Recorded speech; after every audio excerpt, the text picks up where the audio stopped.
Okay, here we are going to compare how the study is being done in the United States of America and in Africa, or most of part of the Africa.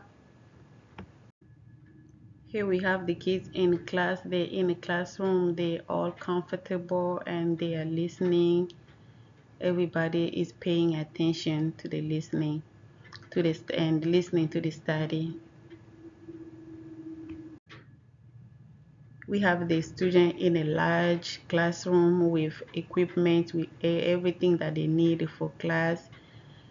Every equipment, every the table, they're in a chair, comfortable and studying. Here we see a very nice classroom with the table and everything, very clean and nice classroom for the student, getting ready maybe for the student to get started. Here they have even other kids that get help from the parents. They get one-on-one from the family member or from the tutoring, from the parent that have do for the kids. Okay, they even have the library where the kids can go and read, get the books, and gain more knowledge from studying and have a best studying. Here we have a kids student taking the bus to go to school. Um, the kids don't have to walk; they just take the bus. There's some students that have the car to ride them to school.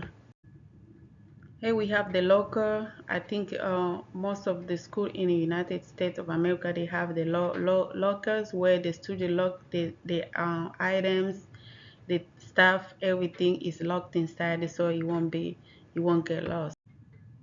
This is the end of the journey. This is the end of everything. This is the end of school, the graduation, the most wonderful day in the life, the most wonderful moment for the student. This is how everything started. We have the beginning as a kids. You grow up, you have to go to school, you have to study, you have to get finish your studying, get a job, and have a good life. Now let look at the way in some of part of the Africa how the kids study. Look at here, they don't have a chair, they don't have a table, they just manage to get somewhere to sit anyway. The students are stuck on the same place. They like two, four, five, three kids on the same chair and the same table. They stuck, but they look happy anyway. They are happy even though the condition they are taking, they are studying, but they're still happy.